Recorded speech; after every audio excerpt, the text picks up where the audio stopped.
أعوذ بالله من الشيطان الرجيم. بسم الله الرحمن الرحيم.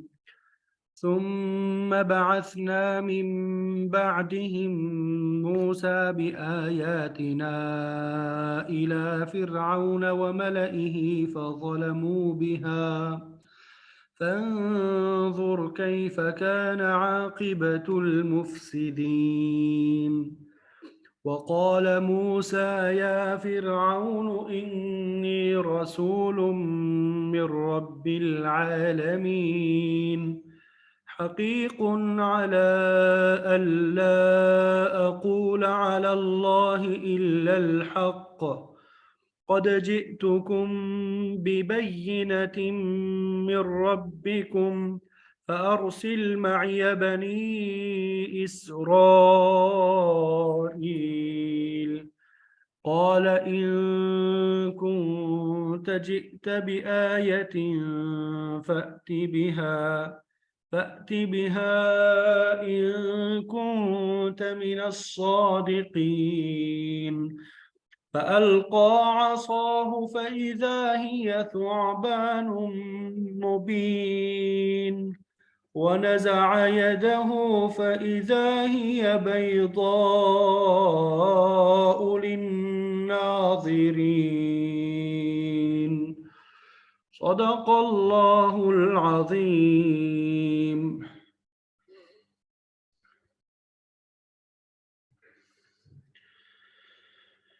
اللہ اکبر کبیرہ والحمد للہ کثیرہ۔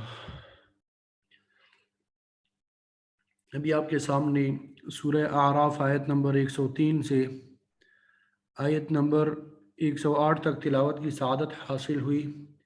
پہلے ان آیات کا ہم ترجمہ پڑھیں گے، پھر اس کے بعد مفسرین نے جو تفسیر بیان کی ہے وہ انشاءاللہ آپ کے سامنے ذکر کر دیں گے۔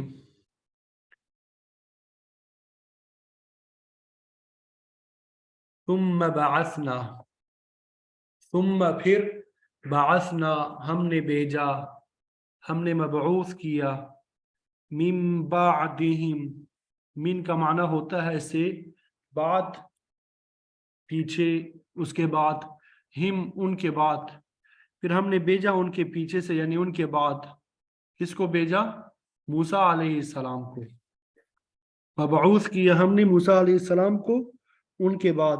اگر آپ کو یاد ہو حضرت نوح علیہ السلام سے سلسلہ چل رہا ہے، پھر حضرت ہود علیہ السلام، پھر حضرت صالح علیہ السلام، پھر حضرت لوط علیہ السلام، پھر اس کے بعد حضرت شعیب علیہ السلام، تو یہ سلسلہ چل رہا ہے۔ تو آپ کہہ رہے ہیں پھر ان کے بعد ہم نے بھیجا موسیٰ علیہ السلام کو بِآیاتنا، اپنی نشانیوں کے ساتھ، بِآیاتنا، اپنی نشانیوں کے ساتھ، الی فرعون، کس کی طرف بھیجا؟ فرعون کی طرف، وملئہ، اور اس کے سرداروں کی طرف، ملئہ، اس کے سرداروں کی طرف۔ یہاں پہ ایک اور تجوید کے حوالے سے قرآن مجید پڑھنے کے اعتبار سے یہ بات سمجھ لیں، ملئہ یہاں پہ اگر آپ دیکھ رہے ہیں یہ یہاں پہ الف ہے، الف لکھا ہوا تو ہے، جس طرح لکھا ہوا پڑھنا اس طرح چاہیے ملائہ، لیکن اس کو ملئہ پڑھا جاتا ہے، الف نہیں پڑھا جاتا۔ یہ اگر آپ اوپر دیکھ رہے ہیں سرکل لگا ہوا ہے، یہ جہاں پہ سرکل الف پہ لگا ہو تو اس کو نہیں پڑھتے پھر، وَمَلَئِهِ، اس کو کیا پڑھیں گے؟ وَمَلَئِهِ، اس کے سرداروں کے۔ فَظَلَمُوا، تو ظَلَمُوا، انہوں نے ظلم کیا، ظَلَمُوا، انہوں نے ظلم کیا، بہا، ان کے ساتھ، فَانظُرْ، آپ دیکھیے، کیف کان، کیسے ہوا، عاقبت، انجام، المفسدین، فساد کرنے والوں کا۔ آپ ذرا دیکھیں فساد کرنے والوں کا انجام کیسے ہوا۔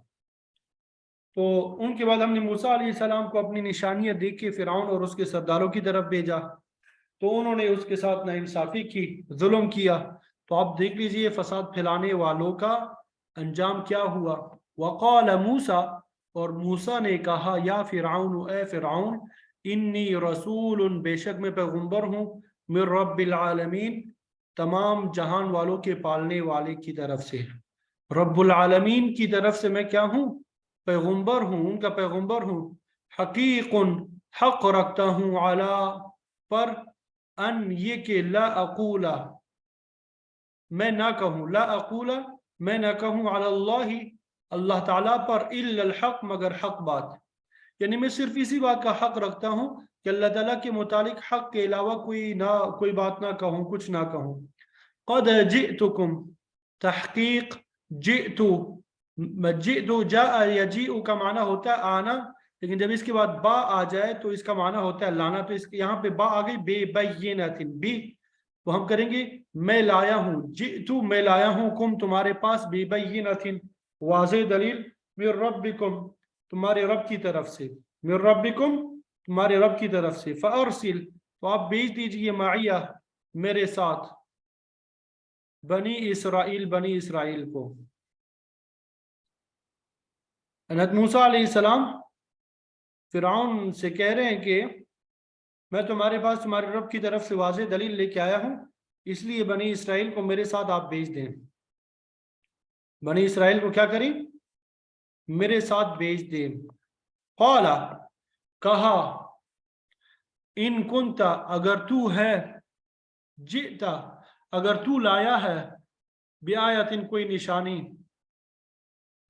فأتی بہا فأتی بہا تو اسے لے آؤ، فأتی کا معنی ہوتا ہے تو لے آؤ، بہا اسے، ان کنت من الصادقین اگر تو ہے سچ بولنے والوں میں سے۔ فرعون نے کہا کہ اگر تم کوئی نشانی لے کر آئے ہو تو اسے پیش کرو اگر تم سچے ہو۔ فَأَلْقَى تو القا ڈال دیا اس نے، عصاہ موسیٰ علیہ السلام نے ڈال دیا، عصاہ اپنی لاٹھی کو، فَإِذَا ہوا تو اسی وقت یعنی اچانک، ہی وہ لاٹھی جو تھی ثعبان اژدہا بن گئی، مبین نمایاں، جب موسیٰ علیہ السلام نے اپنی لاٹھی ڈال دی اسی وقت وہ ایک نمایاں اژدہا بن گئی۔ وَنَزَعَ يَدَهُ وَنَزَعَ اور کھینچا موسیٰ علیہ السلام نے یدہ اپنے ہاتھ کو، فَإِذَا ہوا تو اسی وقت ہی وہ جو ہے بیضاء روشن ہوا، سفید ہوا، للناظرین دیکھنے والوں کے لیے۔ موسیٰ علیہ السلام نے اپنا ہاتھ کھینچ کر نکالا تو اچانک دیکھنے والوں کے سامنے وہ کیا ہو گیا، روشن ہو گیا، دیکھنے والوں کے سامنے وہ کیا ہو گیا، روشن ہو گیا، چمکنے لگا۔ تو یہ ان آیات کا ترجمہ بھی موسیٰ علیہ السلام کا قصہ چلتا رہے گا کافی لمبا، ٹھیک ہے؟ تو امید کرتا ہوں یہاں تک جو ترجمہ میں نے کیا اب سب کو سمجھ آ گیا ہوگا۔ ترجمہ سمجھ میں آ گیا کہ نہیں؟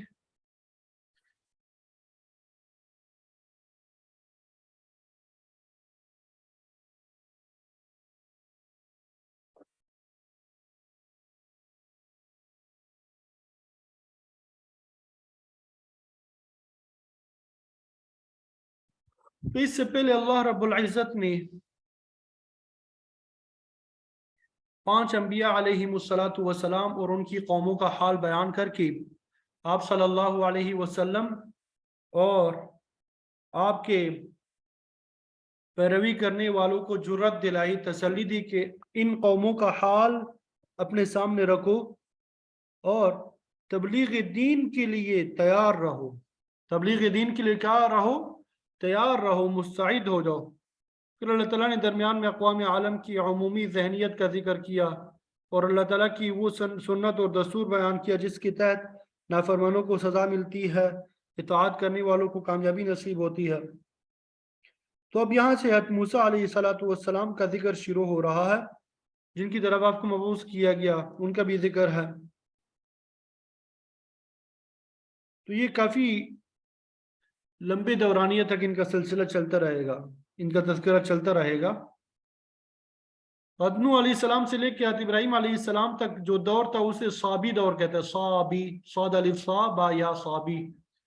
ابراہیم علیہ السلام سے حنیفی دور شروع ہوا۔ موسیٰ علیہ السلام ابراہیم علیہ السلام سے تقریباً 700 سال بعد، اور یوسف علیہ السلام سے تقریباً 400 سال بعد مبعوث ہوئے۔ تو اس اعتبار سے آپ حنیفی ائمہ میں سے عظیم المرتبت امام ہے۔ اللہ تعالیٰ نے آپ کی بعثت کا تذکرہ اس طرح کیا، ثم بعثنا من بعدهم موسیٰ، پھر ہم نے ان کے بعد حضرت موسیٰ علیہ السلام کو مبعوث فرمایا۔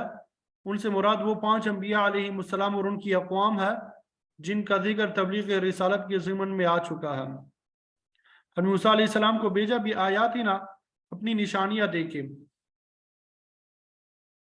اللہ تعالیٰ نے حضرت موسیٰ علیہ السلام کو کل 9 نشانیاں یا معجزات عطا کیے تھے، جن میں سے 2 کا ابھی آپ کے سامنے ذکر ہوا، بقیہ کا آگے ذکر آئے گا۔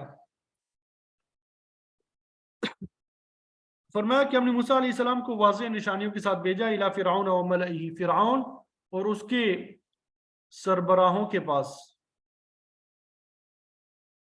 موسیٰ علیہ السلام کی امت دعوت قبطی لوگ اور ان کا بادشاہ فرعون تھا، جو مصر میں برسر اقتدار تھا۔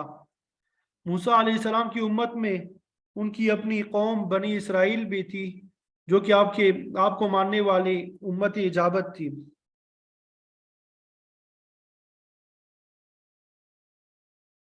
تو مصر کی تاریخ میں کئی دور گزرے ہیں،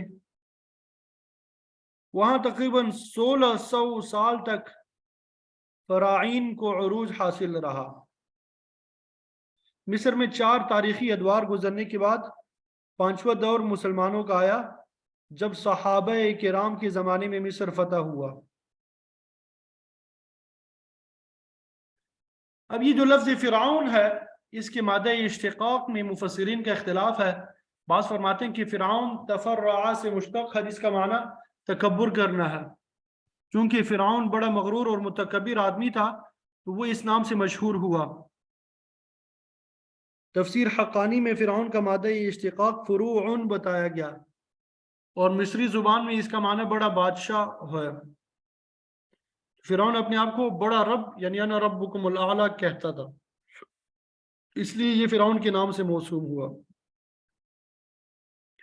فرعون کا معنی دیوتا بھی ہوتا ہے۔ بعض فرماتے ہیں کہ فرعون کو سورج کا مظہر قرار دیا جاتا تھا۔ مطلب لفظ فرعون کا معنی کچھ بھی کیا جائے، یہ مصر کے بادشاہوں کا لقب تھا، اور سارے مصری بادشاہ اسی لقب سے ملقب ہوتے تھے۔ بعد میں قبطی اپنے بادشاہ کو مقوقس بھی کہتے تھے۔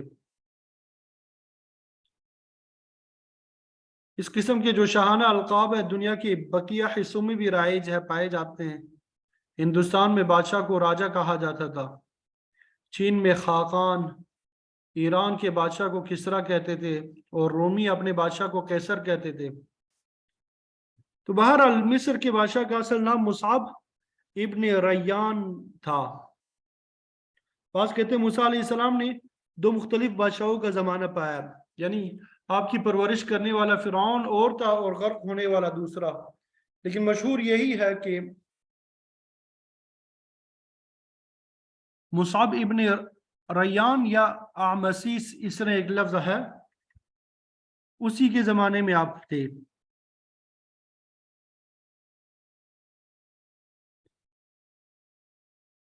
جب موسیٰ علیہ السلام نے فرعون اور اس کے حواریوں کو اللہ تعالیٰ کا پیغام پہنچایا اور کہا کہ میں تمہارے پاس اپنے رب کی طرف سے نشانیاں یا معجزات لے کے آیا ہوں، فظلموا بہا، تو انہوں نے ان نشانیوں کا انکار کیا اور کہا یہ تو جادو ہے۔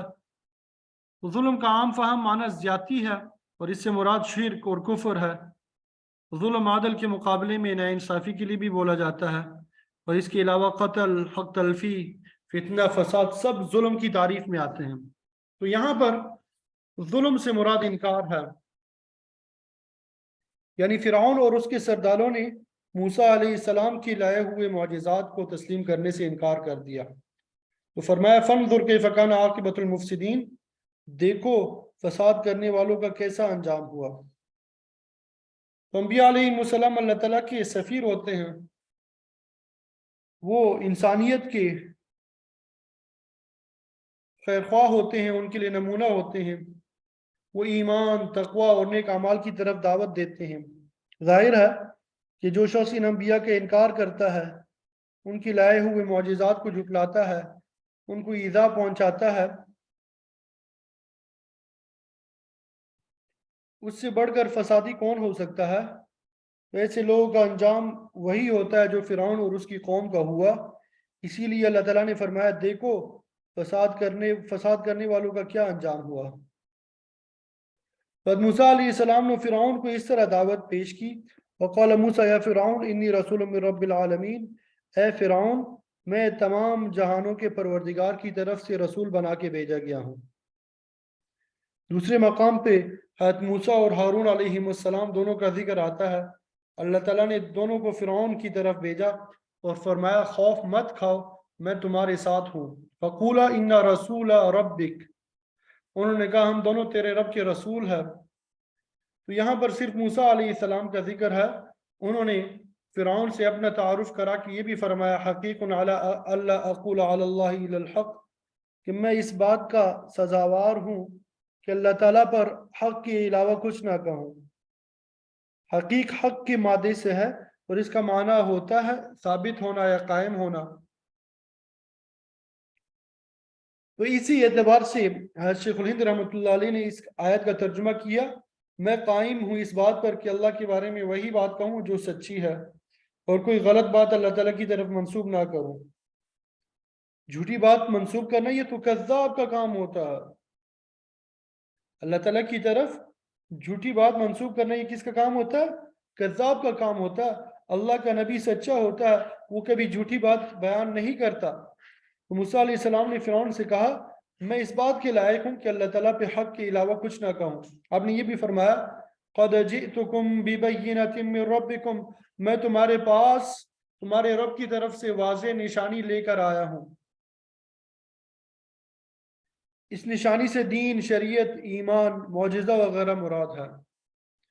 تو اللہ تعالیٰ نے یہاں پر دو واضح نشانیاں یعنی معجزات کا ذکر کیا ہے جو موسیٰ علیہ السلام فرعون کے پاس لے کر گئے تھے. معجزہ اس لیے معجزہ کہلاتا ہے کہ وہ انسان کے بس میں نہیں ہوتا اور انسان اس سے عاجز ہوتے ہیں. اور معجزہ طبعی امور میں سے نہیں ہوتا بلکہ خارق عادت چیز ہوتی ہے. یہ ایسی غیر معمولی اور خلاف طبع چیز ہوتی ہے اس کا مقابلہ نہیں کیا جا سکتا. انسان مجبور ہو جاتا ہے. تو انسان کا فرض ہے کہ جب کوئی معجزہ دیکھے تو اس کو تسلیم کرے، اس کے انکار نہ کرے. تو اگر کوئی خارق عادت چیز نبی کے ہاتھ پہ ظاہر و معجزہ کہلاتی ہے، ولی سے ظاہر ہو تو اسے کرامت کہتے ہیں. لیکن یہ بات بھی یاد رکھنا چاہیے کہ چاہے معجزہ ہو یا کرامت ہو یہ غیر اختیاری چیز ہے. کسی نبی یا ولی کے اختیار میں نہیں ہوتا کہ جب چاہے کوئی معجزہ یا کرامت ظاہر کرے. سورہ مومن میں موجود ہے وَمَا كَانَ لِرَسُولٍ أَن يَأْتِيَ بِآيَةٍ إِلَّا بِإِذْنِ اللَّهِ، کسی رسول کے بس میں نہیں ہے کہ اللہ کے حکم کے علاوہ کوئی معجزہ پیش کر سکے.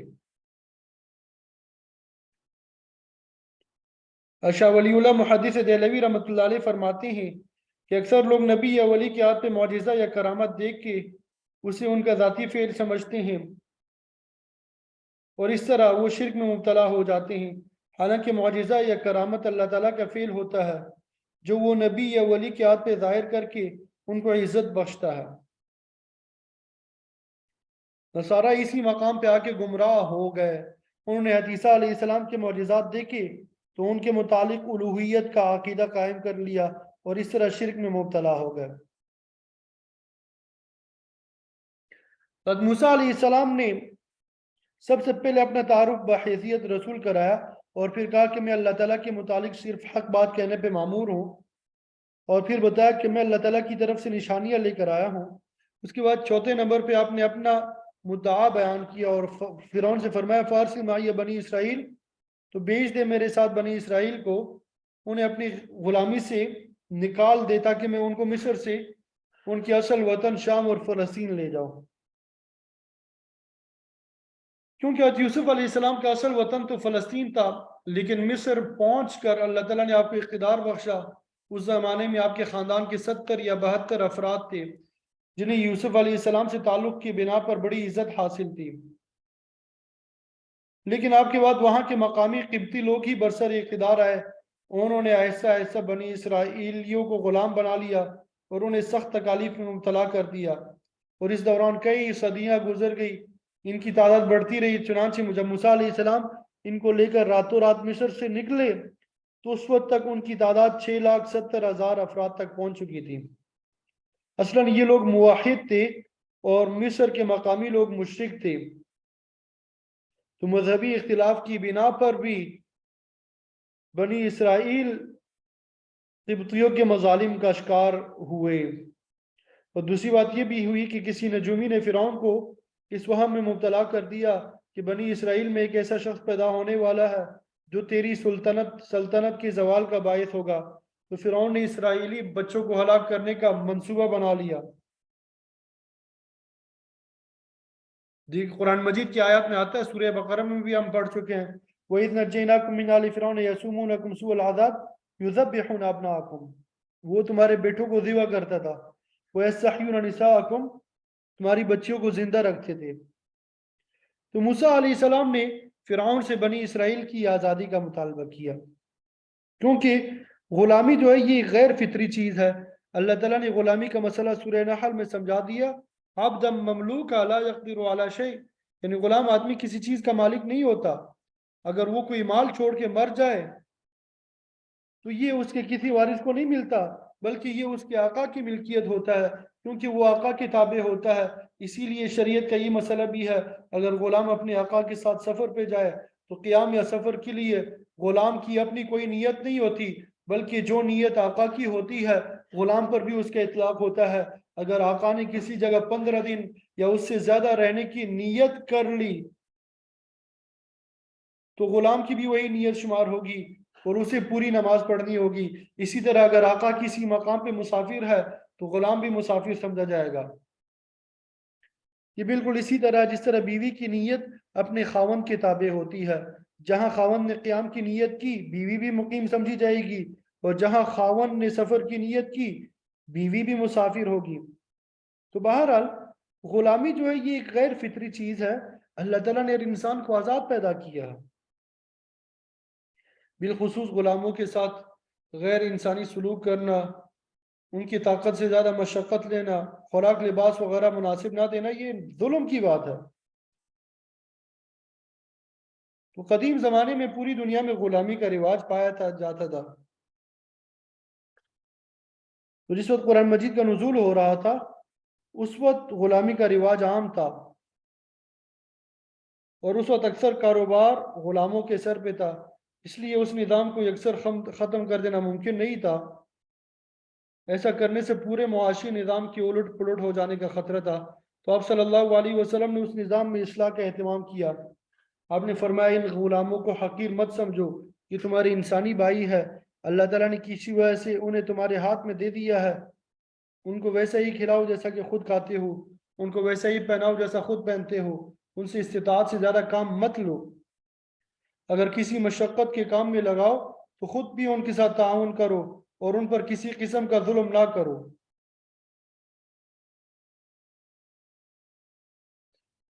ایک واقعہ منقول ہے کہ ایک صحابی نے راستے میں غلام کو مارا, آپ صلی اللہ علیہ وسلم پیچھے آ رہے تھے تو آپ نے فرمایا واللہ اقدر علیک منک علی ھذا, یاد رکھو اللہ تعالیٰ تم پر زیادہ قدرت رکھتا ہے اس سے جتنا تم اس غلام پہ قادر ہو. پھر انہوں نے عمر بھر غلام کے ساتھ کبھی زیادتی نہیں کی. تو آپ صلی اللہ علیہ وسلم نے غلاموں کی آزادی کا ایک راستہ بتا دیا, چنانچہ کئی گناہوں کا کفارہ غلام کی آزادی قرار دیا. ویسے بھی آپ نے فرمایا کہ جو شخص غلام کو آزاد کرے گا اس کے ہر عضو کے بدلے میں اللہ تعالیٰ آزاد کرنے والے کے ہر عضو کو جہنم کی آگ سے آزاد کرے گا. بہرحال اب یہ غلاموں کا جو نظام تھا وہ ختم ہو چکا ہے, اب کوئی غلامی وغیرہ کا دور نہیں رہا.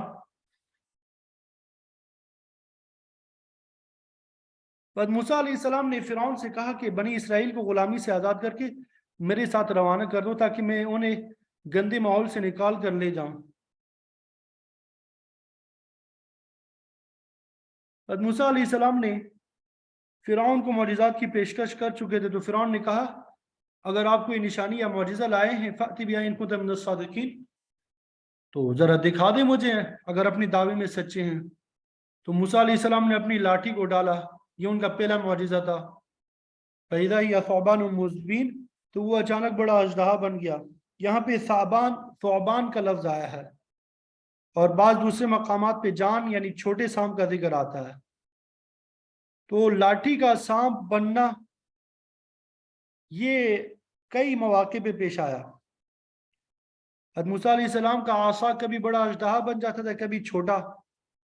جب موسیٰ علیہ السلام کا جادوگروں کے ساتھ کھلا مقابلہ ہوا, جادوگروں نے رسول کے سانپ بنا ڈالے, تو موسیٰ علیہ السلام کا عصا بہت بڑا اژدہا بن گیا. جو تمام سانپوں کو نگل گیا۔ پھر دوسری نشانی پیش کی آپ نے، وَنَزَعَ يَدَهُ، آپ نے اپنا ہاتھ اپنی بغل میں ڈال کر باہر نکالا، فَإِذَا هِيَ بَيْضَاءُ لِلنَّاظِرِينَ، تو اچانک وہ دیکھنے والوں کے لیے سفید تھا۔ آپ کا ہاتھ اتنا روشن تھا کہ اس نے زمین اور آسمان کی درمیان فضا کو منور کر دیا۔ دوسری جگہ آتا ہے من غیر سوء، ان کے الفاظ بھی آتے ہیں کہ اس سفیدی میں کوئی خرابی نہیں تھی۔